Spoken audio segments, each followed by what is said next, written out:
Hello everyone, welcome back to the channel. Uh, First video for 2026.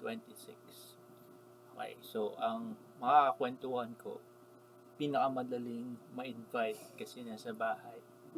Also, uh, mas friendly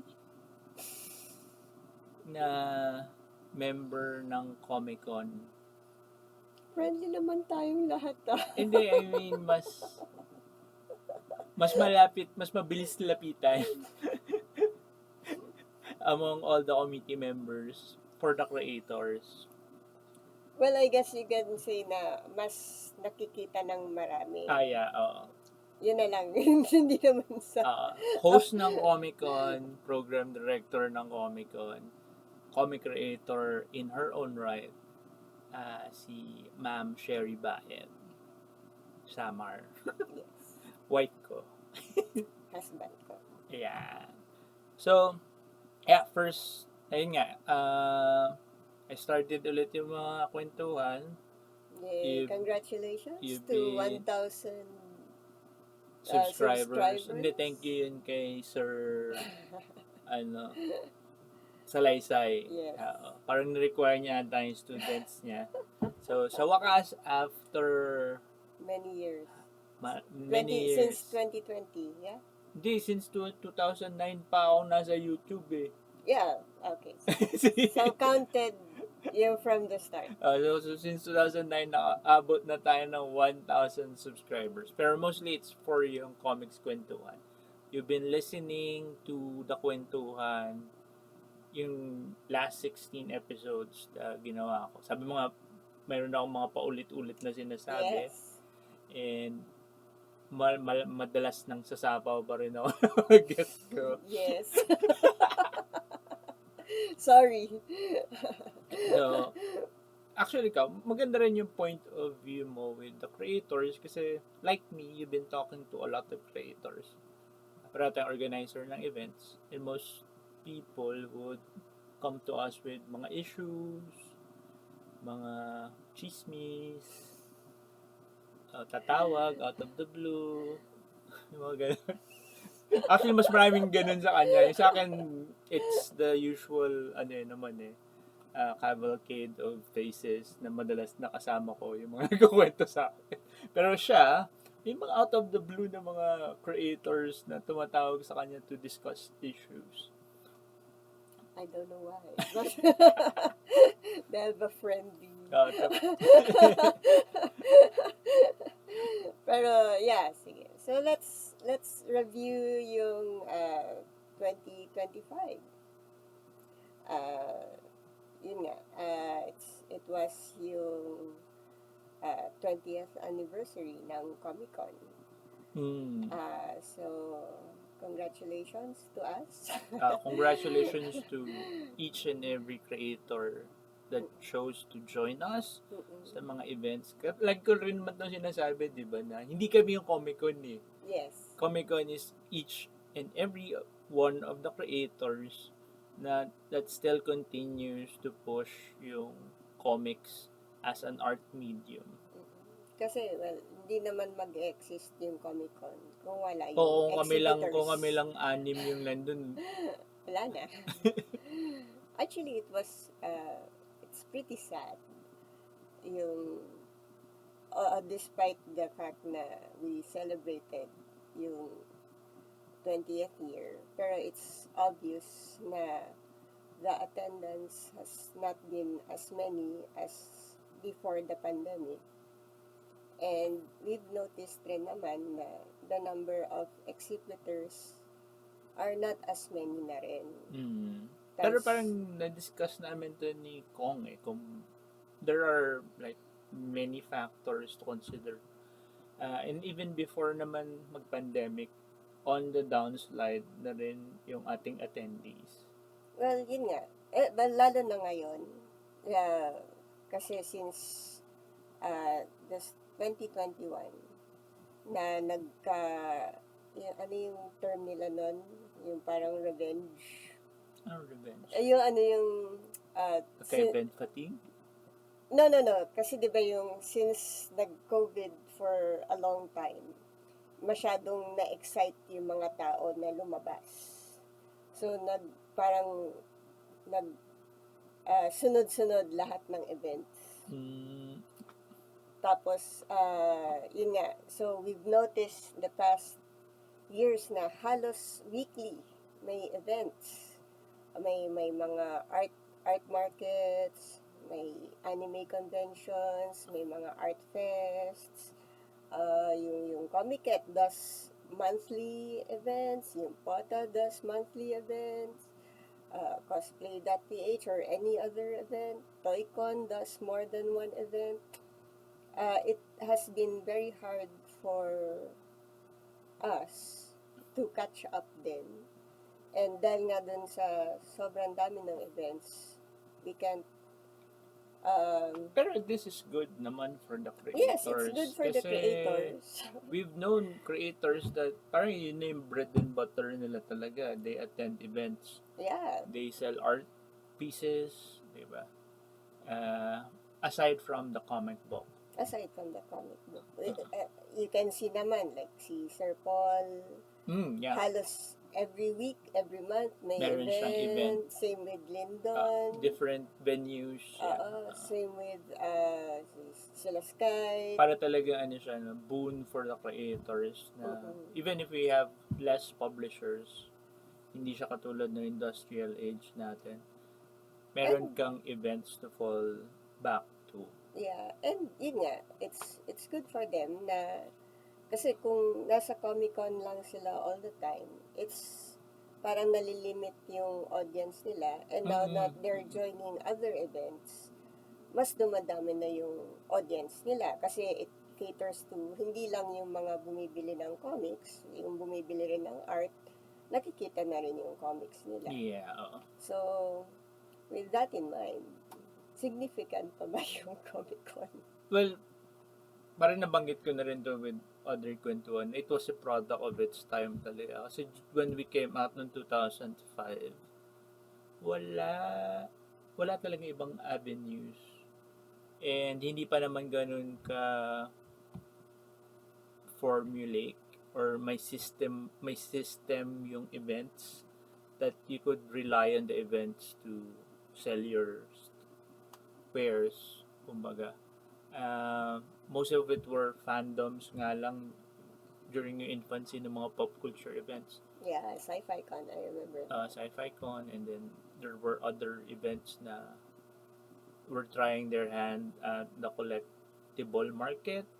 Ngayon, ibang-iba na yung sistema with Toycon. As in, we have our own toy designers na joining it. Oo, yeah. Dati talagang collectors, sellers, retailers lang. Pero ngayon, yung artists, yung mga kilala natin, like si Freely produces his own toys. Meron ng Combatron has his own toys meron ng ganong parang community na rin na gumagawa ng art toys. Si Eman Centennial. Ayan, he does stickers and toys. Stickers, toys, other prints, still does art. So, yun nga, some of our creators, comic creators, are moving out of comics na rin. I guess yun nga, kasi before talagang super hyper-focused tayo with comics, tapos the events now are offering them other avenues for their art. So they're exploring it, and they're parang na-discover nila na mas may market dito sa art form na to sa comics. Also, to consider, like, yun nga, si Toto does yung card games, which is very successful, yung dugtungan. Si Mao has yung La Historia game. Yeah. As in, Combatron has even yung board games and card games nag-move na sila towards talagang different media na. So, yun nga. So, paano na yung comics? Well, hindi naman. Lagi namang may creators pa rin naman na yung matitibay, makikita nyo naman na continuously nag-experiment with comics, magawa ng bagong titles. Si Julius yun. both Julius Sempio and Julius Villanueva. Yan. Yeah, Julius so, Sempio of Pulsar, yes, tapos si Julius Julius Villanueva. Villanueva. Ang nakapigil nga lang kay Julius Villanueva, Yung laptop. nasira lang yung laptop niya. But he's back. Pero gumagawa na siya ulit. I guess may bago na siya laptop. Yeah, so congratulations din sa kanya for yung last Comic-Con, GMA Pictures. They announced that next year would be yung El Arcangel movie. So, hindi na nag-iisa si Mervin sa paggawa ng animation. Hindi natin alam. Baka siya pa rin yun. May producers lang siya. No. For sure. At least, pero at least we'll be seeing a full film na by next year. So, malaking bagay pa rin yan. We're still waiting on Judge Saturna to finish them. I think, I don't know, yung kay Rob, if they're doing it pa. I'm not sure. So, pero it was announced. Kasi before, parang, ayun nga, isa pang magandang point to talk about is before, sobrang tight-knit, sobrang liit lang ng circle. Alam natin lahat yung nangyayari with each other. Pero ngayon, ang dami na kasing groups, tapos madami na rin initiatives that's going on. So, maririnig mo na may gantong nangyayari, pero you're not really privy to it. So, yun. So, pero yun nga, talking about next year and the events. well, yun nga, I'm happy about yung we were talking about yung significance ng comics. Yun nga, I'm happy na there are actually yung meron pa rin publishers ngayon like Reagan. Reagan. And then yung Pulsar Press. Pulsar Press. And especially yung Kwentuhan because sila pinupush nila is children's content. Yeah, and they're pushing younger creators to create with their activities and events. Congratulations din sa paglabas ng Cat's Trail and Pasig. Yun old yun. Hindi yun young creators. 0.0, yeah. So, yeah. Old sila, pero they're releasing the old titles. Si Kawangis din. Kawangis has been pushing din new content. Plus, they're pushing sa libraries. Yeah, they're pushing it na maging available academically. Yes. Yeah, sa schools, libraries. So, yun yung actually yung isa sa mga concerns natin na, yun nga, since Comiket and other publishers are pushing for... We should also mention Comiket. Comiket is like now on the forefront of selling yung rights from the IPs outside the Philippines. Yes. So, ibang avenue din yun. Yes. So, yun nga. It's good na we're pushing Pinoy content to other countries, but we're also concerned about yung readership. And it's good that there are groups like Kwentuhan, Kawangis, Pulsar still pushing for the local content and local awareness, kumbaga. And yung sa DTI projects na contests. Yung 500? Ay, hindi. Yung contest. The contests. So, yun nga. Ang sayang lang na they're nasa third season na. It's on the third cycle na nung Young Creatives nila. Been fortunate or lucky enough na masali ako with judging yung first two. And while okay that it has opened doors to other creators na outside our circle or outside our bubble community natin kasi parang lagi naman na mention na parang sobrang nating insular.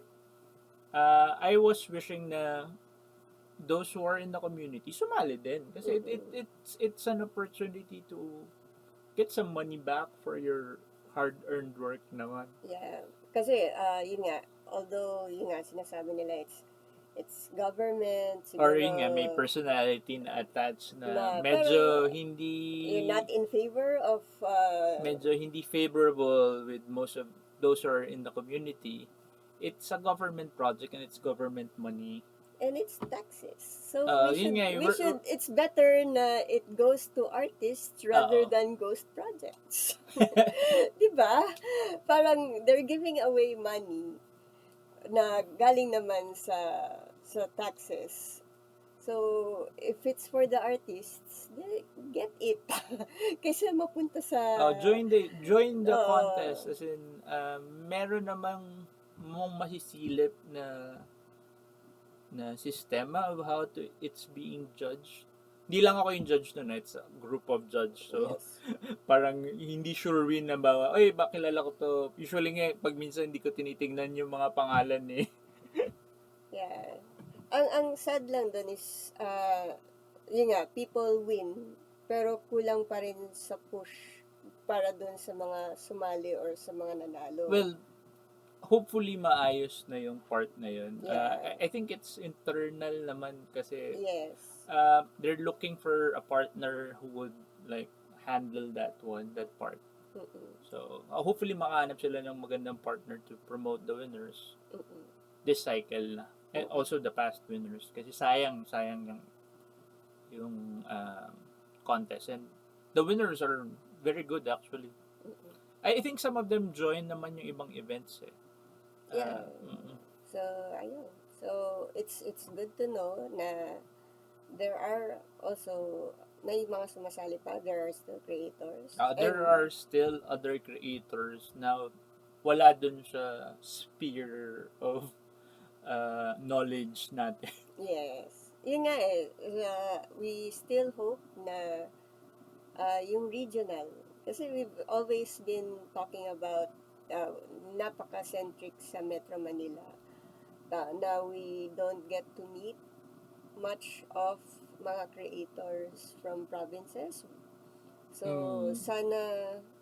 Kaya nga super happy ako every time na makita ko yung mga Iloilo people na ma-attend ng pick-off.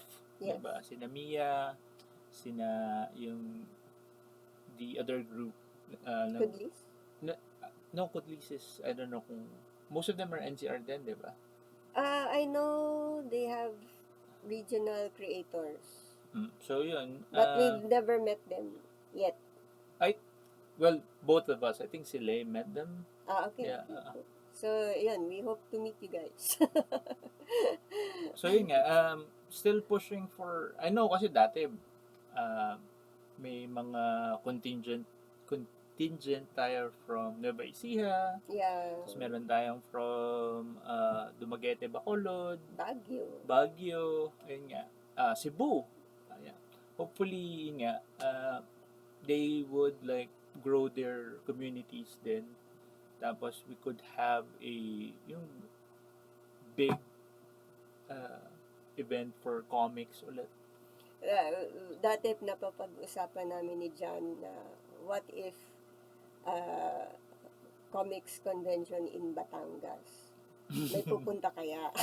Kasi like, for us, we know like, artists like Nino Balita is a Batangueño. Pero kasi, malaki kasi yung probinsya yung Batangas. Yeah. Si Giselle Nicolas is Batangueño. I think si Carver and si Carla Pagulayan is part Batangueño. Si Ariel attends president ng Comic Con is also part Batangueño. So, pero yun nga, ang worry namin is like, knowing si John, who grew up there, hindi open masyado yung people doon, yung relatives niya, particularly, or people who know, hindi niya alam kung...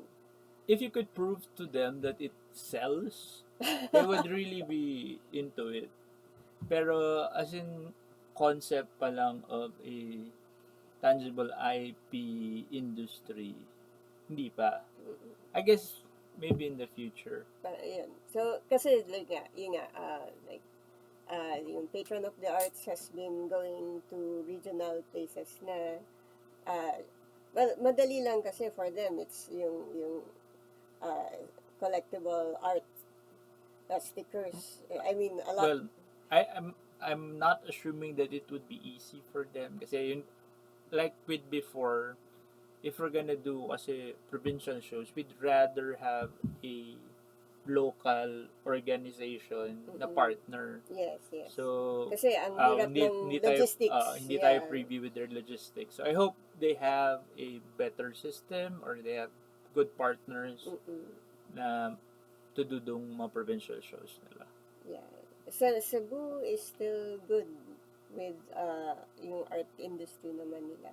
Oh, I think meron nga silang sariling mga programs between the private sector and the LGUs na kainggit-inggit.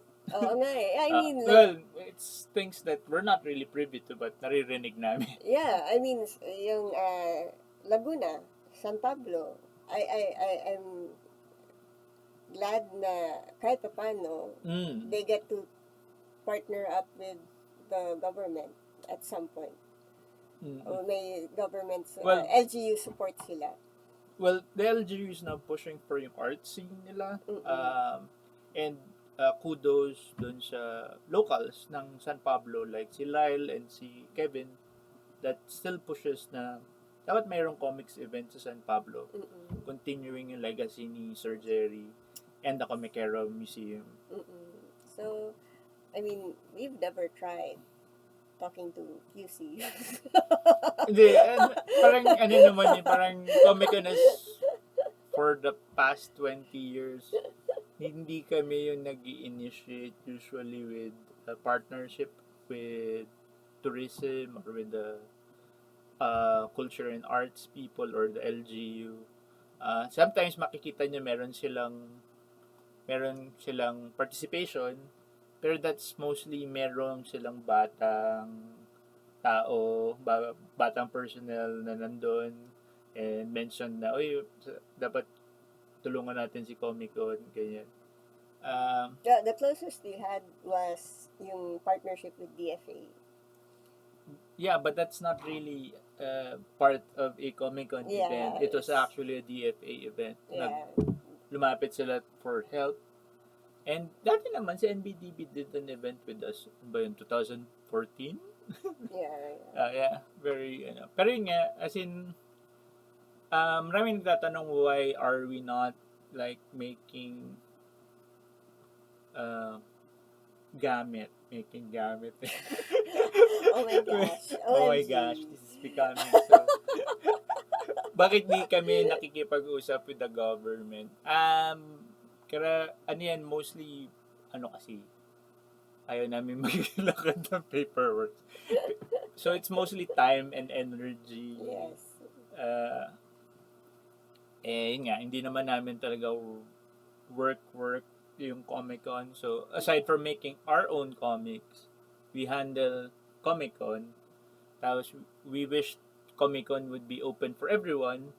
So, hindi rin siya, we don't want a brand na pag sumali ka ng Comic-Con people kayo. It's more on, Comic-Con is for pushing comics. So, gusto sana namin sumali kayo lahat para ma-push natin all together lahat yung comics. Yeah. So, yun yung dahilan. Kung may nagtatanong or may nag-wonder bakit. Kasi dati, parang iniisip nga nila, government-funded yung Comic-Con, na parang dapat lahat tinutulungan ng Comic-Con. Hindi nga namin matulungan yung sarili namin eh.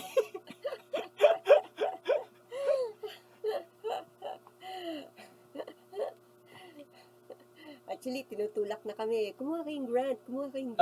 Marami lumalapit. Pero, yun nga, marami kaming kulang na papers, marami kaming kulang na stuff. So yeah, it's our fault. It's our fault. Parang, yun. So, yun nga. So, that's why, nagtataka rin sila bakit namin pinopromote yung ibang events ba? Di ba, rivals yun? We promote everything that promotes comics. Yeah, true. Ayun. So, ayun, 2025. Do we show the book? Nasaan ba yun? There. Sa stack na yun. Okay. So, ayun nga. Saan yung stock? Yeah, that one. Right in front of you. Okay. Isa na lang to. Yeah. So, again, thank you kay Ray Magbanwa. Okay. So, ayan, to clear things up, kasi maraming naguguluhan dito. This is a book project ni Ray Magbanwa about the 20 years of Comic-Con. This is not an official Comic-Con project. Though, it was done with guidance ni Sherry and Lay. And pinagpaalam naman siya. But this is, you could order this through kay Ray Magbanwa. Okay. So, maraming salamat kay Ray for...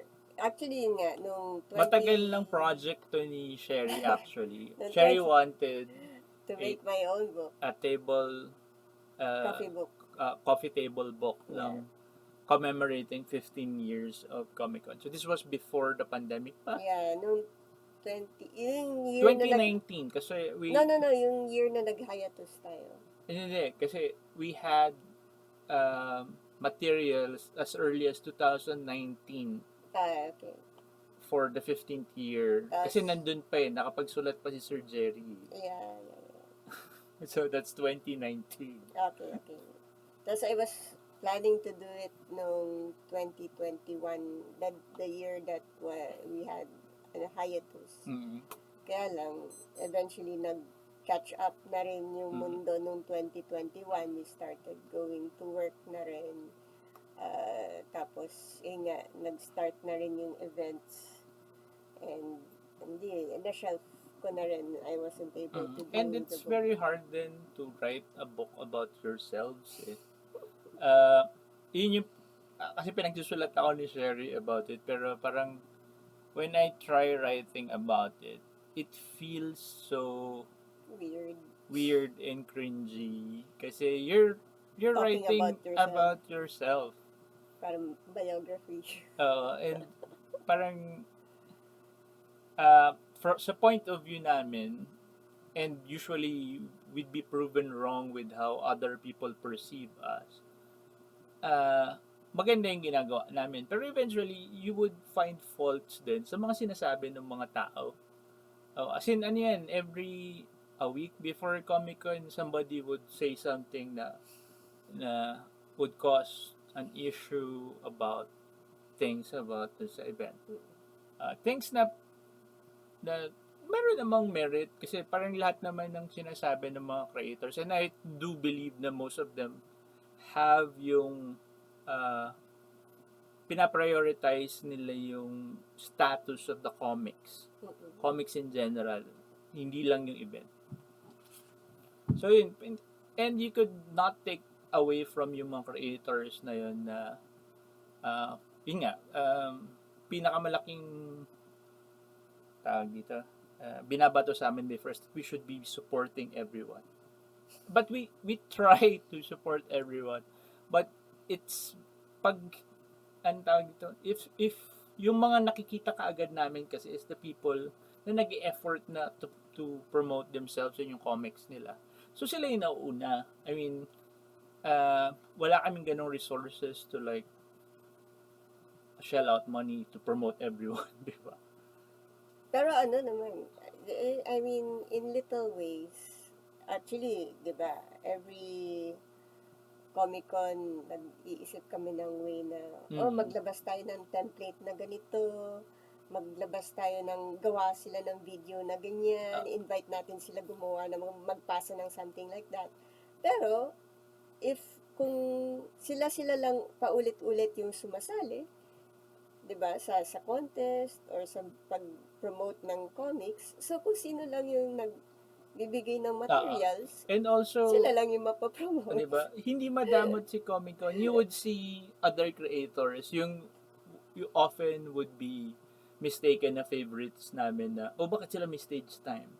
Kasi humingi sila ng stage time. Parang if you guys like wrote si Ma'am Lay or si Ma'am Sherry na ay meron kaming gusto sanang i-launch or meron kaming activity gusto sana namin malagay sa stage yung mga creators namin, pwede ba? Usually pag may yung gap naman sa program ng Comic-Con, parang wala namang tayong celebrity guests. Yes. So, tayo yung celebrity oo. supposedly. So, Pero, yun nga. parang wala pa akong nakita na outright na humiling ng gano'n, na tinanggihan ni Lay at ni Sherry. Well, yun nga, we always ask exhibitors to Lalo na submit kung a video. lalo na kung smaller publisher. I mean, for the Yeah. bigger publishers, usually kasi sponsors Oo, namin sila. yeah. So, they helped us with the event already, and parang par for course naman, nabigyan namin talaga sila ng stage time. Pero for the smaller publishers or for the self-publishers, yung mga humihiling ng gano'n, hindi naman namin tinatanggihan. Yeah, it's ano lang. Yun nga, when we ask for videos to promote themselves, kasi kung mapapansin nyo, nag-a-attend kayo ng Comic-Con, paulit-ulit yung videos. Tapos parang, bakit sila parang todo yung promotion? Bakit sila lang? Kasi sila lang yung Sila lang nagpasa yung ng nag-submit. videos. The others, I know, siguro wala silang time or hindi nila kayang gumawa ng video or pero yun nga, if we try our best naman to promote everyone. And pero yun nga, kung may pagkukulang kami, we're sorry. We try to talk to naman to the people na may issues with us. With us pero yung issues with other creators, So, bahala na kayo doon. problema nyo na yun. Bahala na kayo Basta, if you have a problem with Comic-Con, you talk to us. If you have a problem with other artists, you talk to them. Oo. As in, ano naman parang the thing that I learned with the Kwentuhan is parang everyone wants the best thing for comics. Mm-mm. So parang communication na lang between the creators yung kailangan. As in, ako madalas before sa mga nakakilala sa akin earlier ng comic, mahilig akong mag-blind item before. Ngayon hindi ko na siya ginagawa. Thank you. Kasi ano siya as in, unless it's super importanteng malaman ng mga tao yung issues nyo with other creators, unless yun nga as in may criminal liabilities na or na kailangang malaman para ma-warn yung iba. Pero yung private na dislike nyo lang with the way that they do comics or the person itself. Hindi lang nila gusto yung ugali. Parang nakakasira para sa atin lahat as a whole. Mm-mm. So, wag na lang. Wag na lang parang kung just don't talk about it. Kung wala kang magandang sasabihin, parang it's better to keep it to yourself. Unless yun nga. Or keep it may caveat ulit. If it's really important to say na parang iniisip mo na it's harmful for others to interact with such persons, it might be best muna kasi it might be a misunderstanding with that person. Right. So you could ask the person first if they did it or if meron kang evidence talaga to support it. Tell your friends muna, as in privately, kasi everybody is innocent naman till proven guilty. True. So, yeah, what else? Events, kasi we're going back sa events. Wala pa kaming official announcement. We've seen the schedules ng other events, Comiket and Patron of the Arts.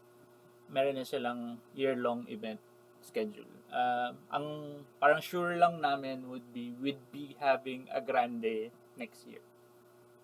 Ayun siguro that's the most we can say. Yeah. So that's late quarter next year. Most of yung friends na nagtanong sa amin, yun lang din yung nasasabi namin, na we'd be having a grande next year. We're not sure about the other two. So yeah, we'll leave that muna as is until may official consensus na with the committee. Things to look forward to next year. Ikaw, kamusta yung 2025 for you? Ano yung mga na-release mo na comics? 2024, I released yung... 25? Hindi. Mag-start muna ako Sige. 2024. I started releasing yung... Ang tawag dun? Strife, which was yung English version ng Digmaan sa Linlahi. Tapos 2025, I released a new chapter of Huling Awit ng Digmaan. And I've translated din yung Koro ng Dalamati, which was yung epilogue ng Digmaan sa Linlahi that I released also in 2024. Pero I haven't released it yet.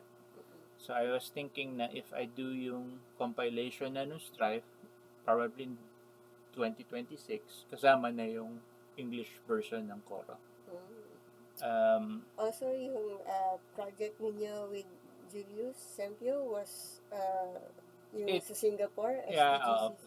Isinali ni Julius for a contest sa SGCC. I'm not privy din kung anong nangyari doon. Pero we're shooting for a release din this year, 2026, nung Indomitable. That's under Pulsar. Under Pulsar. So ako yung drawing nun, hindi ako nagsulat nun. Si Julius Sempio yun, writer. No, ang writer nun is yung librarian that did yung book na in-illustrate ni Giuseppe before. Okay, I thought si Julius yung nagsulat. Pero it just based on characters na gawa ni Julius. Okay, cool. So, other projects in line for you? Well, most of my projects is foreign, so I'm still doing that. Hopefully, makapag-release ulit ako ng one-shot this 2026. Hindi ko pa alam kung sino mag-drawing. Another chapter nung awit. And whatever na malabas na project. 2026, mas better? I think it was better than 2024. 2025? In 2025. Kasi I had an ongoing project in 2025. Yeah, well, yun, yes, definitely. That's the better news. So, 2025. so may bala kami at least onte ng for expenses. Yun. So, at least, that's one thing. Ikaw, how was 2025? It was your anniversary din ng Carpool. Yeah. So, but I'm not reprinting. I don't plan to reprint the So, third kung book na-miss anymore. nyo yung last stop, So, last that year, was the last stop. that was the last stop. Also, ano pa, the highlight of the year was yung comics ni Joaquin. Wasn't it 2024? Was it released in 2024? Yeah, I think it was 2024 was... But it was released in this year lang siya nabenta sa MIBF. Yeah, we reprinted for MIBF. Pero it was released... Pero kasi late quarter ata yun ng 2024 eh. Yeah. Kasi parang... I think nung grande ng 24 natin siya binenta. So, tapos na yung MIBF. So, binenta namin siya this year sa MIBF. Tapos, it's fun to see mga bata ka-age group niya na alam kung ano yung pinaggagawa niya. Yeah. Oh, this is Roblox. Yeah, so, yeah. So, it's refreshing na like yung students ni Robert Magnuson, you saw them nung Kwentuhan event. So, thank you kay Robert and to Kwentuhan who are teaching kids pa rin to encouraging kids to do comics. And I think you guys are planning to do something similar. This year. Wait na lang for announcement. Ayoko lang pangunahan din. Yeah, so it's good na to inspire younger generations. We should really push the younger kids, the younger creators to create their own stories then. Parang on our part, parang we've been doing this for 20 plus years na. And every time I see a kid celebrate yung pagkatapos ng comics niya, I always remember yung si Trigon na yung saya nung, uy, nakatapos ako, tapos people are buying my book. So yun nga, doon sa, I've been listening to yung mga past comics kwentuhan mo, and to summarize yung mga madalas mong sabihin na yung during your time comics was inevitable na Hindi naman yeah nung yung when I was growing up. yes yeah. nung yun nga your time, nung our time na Hindi kasi it's still our time. oh, sige. When we were younger, comics was everywhere. Pero yun nga, things have changed. Tapos, one of the things you also always mention is na sana magkaroon ng platform. Yeah, the platform. An online platform. Kasi Yeah. yun na yung pinaka-cheapest to distribute our stories to a wider audience. Tsaka yun nga, it's we always mention that we do see people reading yung comics online. Kasi nga, that was one of the things na I like most nung last na Comic-Con na we had yung webtoon panel na it was the first time for me to meet yung webtoon creators na Pilipino. Na yun nga I told them na we see a lot of kids and even adults reading habang nagko-commute. Pero yun nga, we couldn't tell na Pilipino kaya yung gumawa niyan. Kasi if you look at their works, talagang mukhang manga, mukhang anime. You can tell na it's Filipino made. Pero yun nga, tapos malalaman mo, Pilipino pala yung gumawa ng ganyan. Pilipino pala yung gumawa nitong title na Pero ano na rin kasi, it's part of our comics culture na ano talaga siya.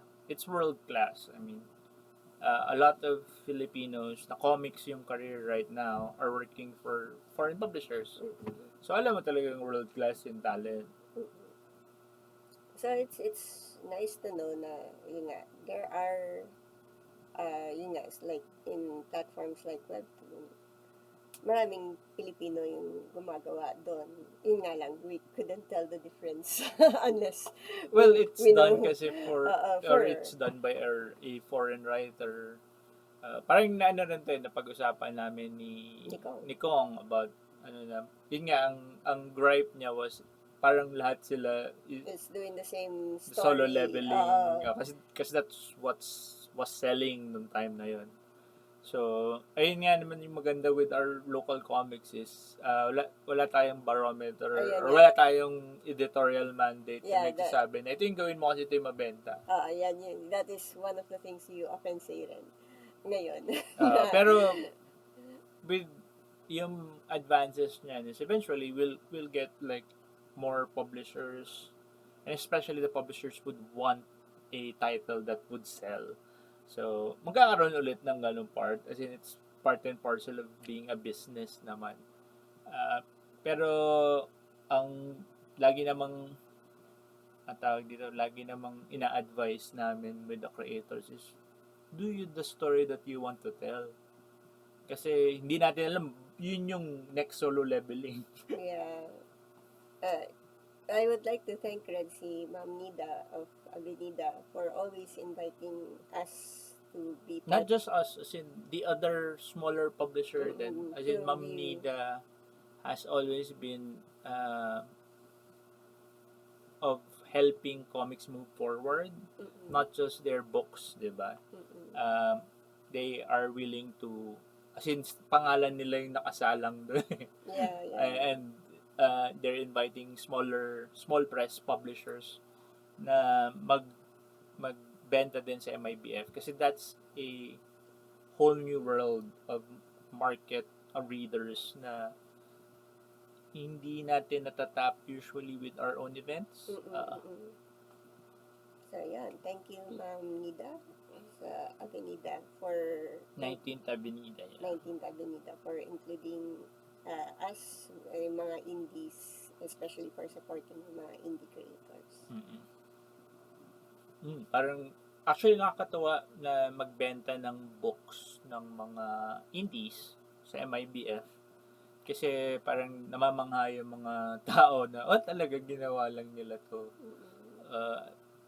Kasi pag tinatanong niya, saan namin to mabibili? Dito lang.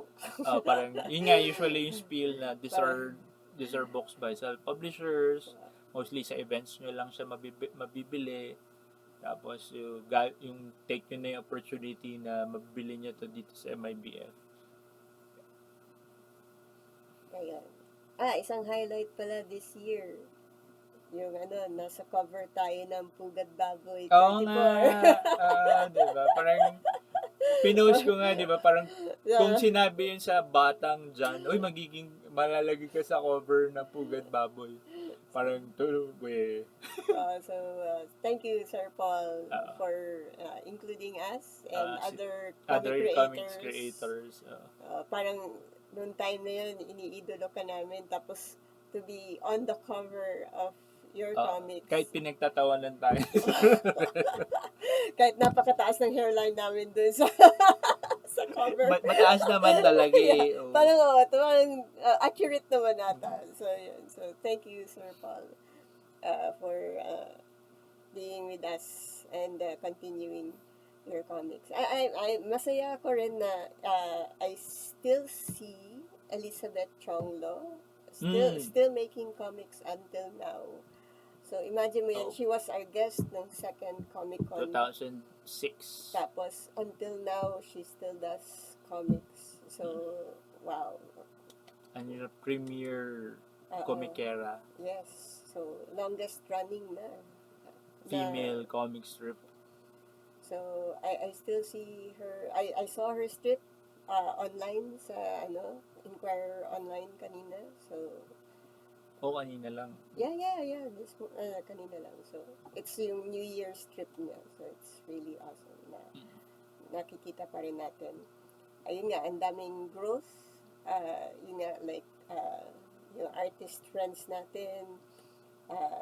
Next Comic Art is bringing everyone to... Na-systematize na rin yung sketching. Yes, the EGS with the sketch cards and Next Comic Art with yung conventions nila abroad. So congrats kay Jiggy and to everyone for yun nga. Si Manix, we don't see him anymore. Tapos rin, congrats Manix. sa Sansolis family, yes. si Ma'am Rowena and si Sir Sandy, who's Atene. always been like supportive of any comic book event. Yes. We look And forward. also, yung kanilang Super Manila is like gaining traction. One of the premier events na every year. And of course, FCBD. We're excited for this coming we're year. excited for yung mga plans na sinabi sa amin that we're not privy to tell you guys. So we'll just wait for news for their announcement. Sir Budget is actually back for signing. Back for the holidays, pero he'll be doing signings. So, siguro upload ko na ito. Hindi ko na ito lalagyan ng edit. As in, upload ko na ito tonight. Kahit, so, like, tomorrow, kahit screen man lang. Wala na. Kasi magkatabi naman tayo. Yeah, but put a screen or something. Huwag nga, upload ko na lang itong ganito. Mag-effort ka naman. Porke tayong dalawa lang, walang effort. Effort na rin mag-isip ng mga sasabihin natin. Sige, fine. So, yan. So, this is our parang year-end review and welcome to 2026. Yeah.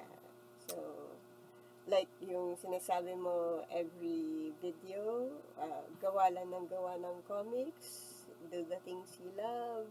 Parang make time to make your own works, hindi lang yung property ng iba. Ano pa ba yung madalas mo sabihin? Hindi kasi lang naman I'm going usually off with what the guest would be advising. Yeah. So Usually nagta-tangent naman with what we are always saying.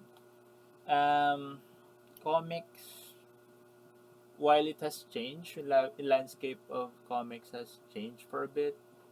Uh, you would see naman yung the persons that are really passionate about comics.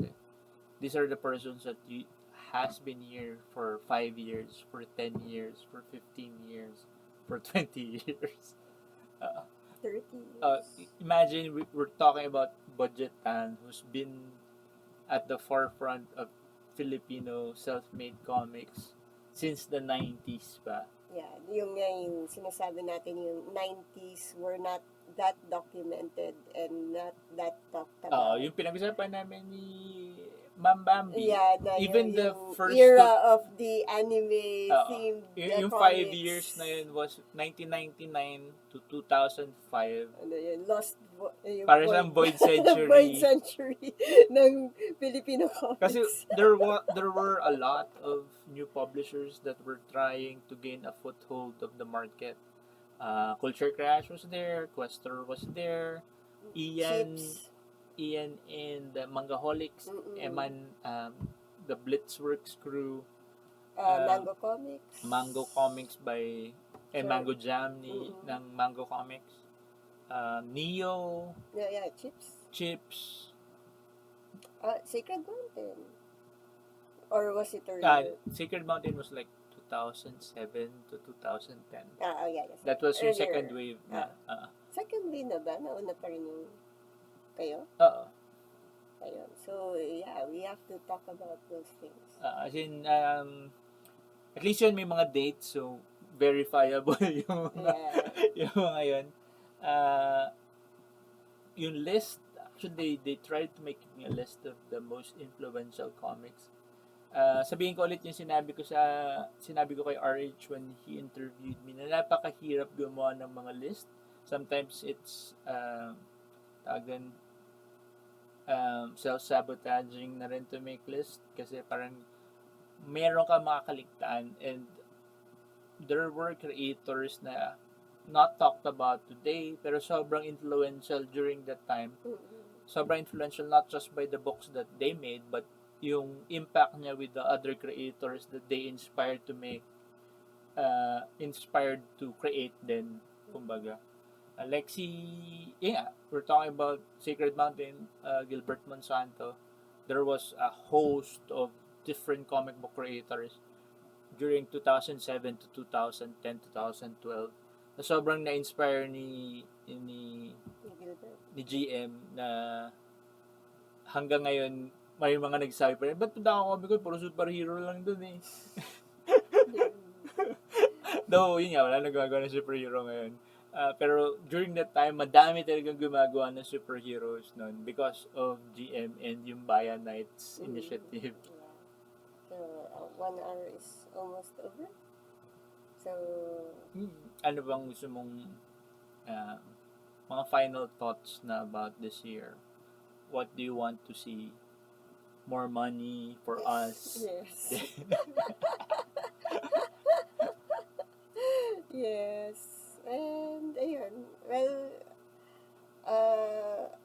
I would always, yung heart nating dalawa is for comics.